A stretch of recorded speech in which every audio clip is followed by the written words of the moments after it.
Thank you, everybody, for coming. And the Zoom side chats are meant to be introductory in nature, giving you an idea of different policy areas that we focus on, kind of the roadmap for how we think about it and what we're trying to do. And I'm really excited about being able to talk about transportation and how we reduce emissions from transportation. This is this is an area where there's so many rich policy solutions. It's incredibly complex, but pausing for a moment to really come back to the 40,000 foot level, we can imagine a future where our streets are really vibrant and alive with people walking and scootering and biking safely to get where they're going and kind of enjoying a quiet streetscape, bumping into people, that kind of what you maybe fantasize about when you think about traveling to Paris or something. And we don't have as much of that here, but this is one of the reasons that people really like to live in cities, is because of that kind of streetscape and the liveliness and life that comes to you that way. So that's one big picture item, but the other one, and this one is heartbreaking, is that there are a lot of people where simply getting to work is an exercise in frustration and sort of being told that they don't, matter, that society is not supporting them.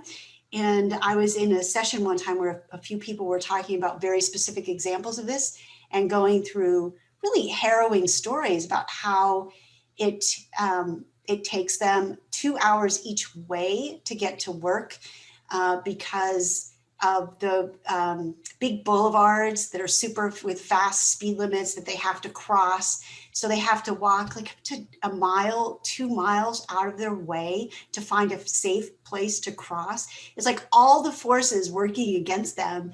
And then public transportation that isn't super reliable. So they have to get there really early because the buses don't necessarily show up. And, so these stories will just wreck your day.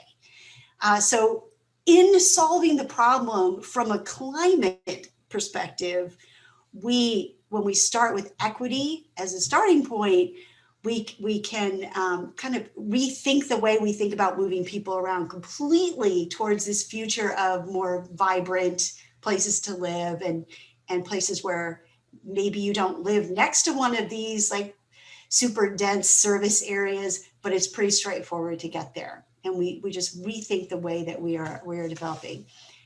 So what we're trying to do, right, is get cars off the road, get people out of cars, while making sure that we equitably get people where they want to go.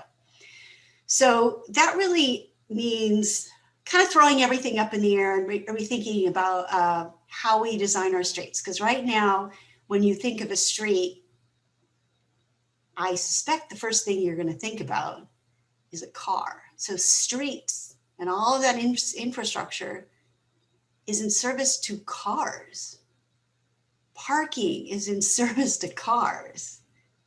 All of it. Well, what's in service to people? So that's the reframe. Let's just think about this differently completely. Throw it up in the air and say, let's think about all this infrastructure as being in service to people. Mostly people getting around, but people in general. How will we think about that differently? Which is why there's some complexity in the whole thing. So some of the areas, getting more down into the categories of public policy is, first of all, we need to electrify all of these different modes of transportation, right? From buses to taxis and ride services and individual cars. While we're working to reduce that reliance on individual cars. So then we also need to think about public transportation, how to make that more efficient, equitable, and cleaner in general, and reliable, for goodness sake. So it has to be affordable for everybody. It has to do what it says it's going to do. It has to get people where they need to go. So when you're thinking about access to jobs and services and things like that, you quickly get into this whole category of work that has to do with how cities plan their development and thinking about that. So the cities control land use decisions, and the states are trying, the state of California is trying to have more influence on that. And they've been very clever about that in a couple of different ways. But ultimately, the cities decide what gets built where. And one of the things that we do as an organization is help inform, where we have these relationships established, we help inform city officials about the advantages of smart density and making active transportation easier. So making it safer for bike riders and pedestrians and things like that. So this is a very heavy lift. Right now we have, in a lot of cities, in most cities, it's simply not safe to, some of these paths and routes are not safe at all. So in Snow County, there are a couple of intersections which do a really great job at killing pedestrians and bicyclists. And we shouldn't be able to say that. And all of these things need to come together at the same time to address climate. And that's why we often talk about how equity, and we can't adjust the climate crisis without addressing the equity issues. And this is one of these places where it comes into very clear focus. So super complicated, but the elements, many elements right now are very straightforward, like insisting that our cities and counties and different transportation jurisdictions switch to electric versions of the different transportation options. And we could do that. We could make a big difference in a lot of different places there, not just with public transportation, but with like public-private kinds of services, like the the airport shuttles and different kinds of shuttles, where in fact different jurisdictions can require that those become electric, and they can require that taxi services or ride services become electric and things like that. So lots of places we can push on electrifying, but we can't just barrel through and say that's the solution, because it's not. We have to get to a society where not everybody needs to own a car, and where there are affordable options that get people where they need to go just across the board. Does anybody have any questions? We have some transportation people here in this very meeting.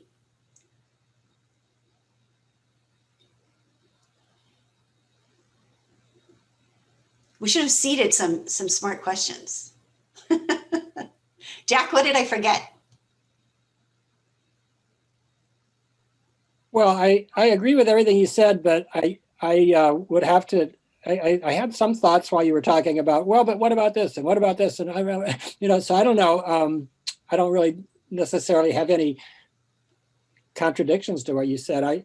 I think that my personal view is that, and based on 30 years as a transportation engineer and planner in San Francisco, is that, yeah, transit works great in high density cities like San Francisco, and that should be absolutely what we push for in that context. It works sort of so-so, like in Oakland, where I live. I always went to work on transit or carpools, or casual carpools. But, once you get out into the most of the, I didn't hear where all the people are on this call, where you're all from. But if you're in a lower density, El Cerrito, San Leandro, whatever environment, it's not going to be quite so easy to get around by public transit. Even, it's just the density. It's really, so in the long run, I absolutely agree. We've got to build cities just like you described. We should not allow sprawl. We should not allow new developments that take over more and more of this open space. We want to preserve that and build infill development in Oakland and in Berkeley and in the inner cities near BART, et cetera.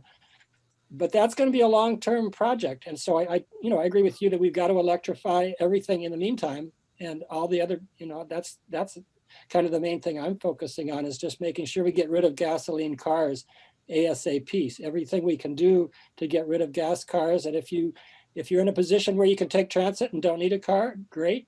If you need a car, just make sure it's electric. So it turns out, like nationwide, and Jack's point is exactly right. I live in Santa Rosa. I could use public transportation to get to Oakland, and it would take me 3 hours each way. Well, that's not going to work. So I have a Volt. But does anybody have any idea? I don't know how to answer this. ask this as a participatory question. Well, I'll just throw the data out there. About half the trips that people take are for trips that are less than 4 miles. And that's a different ballgame. So thinking about the decarbonizing trips is a slightly different mental exercise than thinking about it in a different way. So even if somebody has an electric car, it's everybody's benefit if they, for those lower mileage trips, they get out of their cars and they walk or they bike or whatever. And so those are the kinds of policy things that we can help facilitate as we move forward into this new world. But definitely, as we're trying to change everything, which is a long-term process, we do need to electrify the means of transportation that we have right now. So yeah, land use, reshaping our cities and our suburbs is a long-term effort. In the meantime, we just have to electrify everything. And culturally, we have to get people's brains rewired. So if they're going, my Safeway is half a mile away, I haven't driven to that Safeway in months. So I ride my bike or I walk. And that, I mean, it's just because now I think of it that way. And I don't go when it's raining. So there you go. Well, these are personal solutions, and personal solutions are great. I think they're wonderful because A, they don't take so much pre-planning and complication, and B, they promote people feeling like, yeah, I'm a climate person, you know, and getting interested in other things. It seems to me that right now transit really has a golden opportunity because it's needing aid and assistance, and it's going to come from the federal level.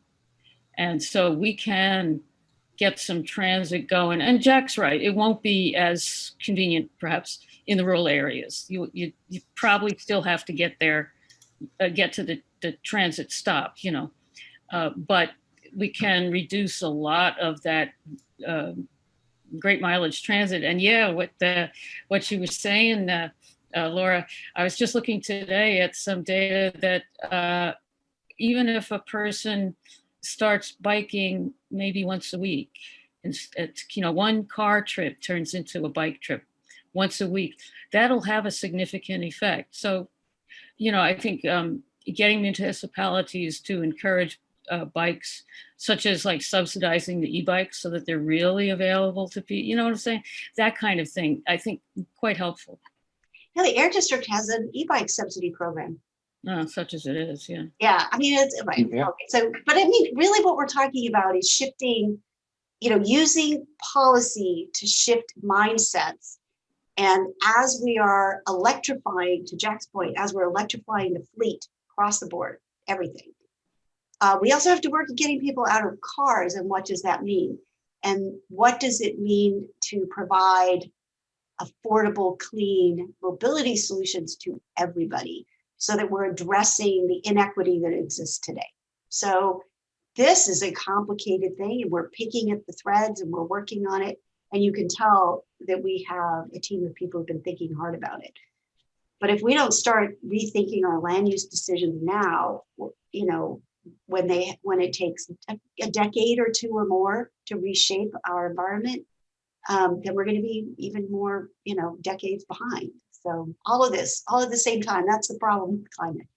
But the vision of where we're going is one that is quieter, cleaner, healthier, and maybe even fitter if we get people out of cars. And it's not like we're forging new territory, because this is happening in plenty of European countries. Lily. Right. Oh, I have to cut off the Zoom side chat. We're going a little bit long. Sorry about that, Laura, but thank you so much, Lily. Maybe we can get to your question in our debrief session. But thanks so much, Laura.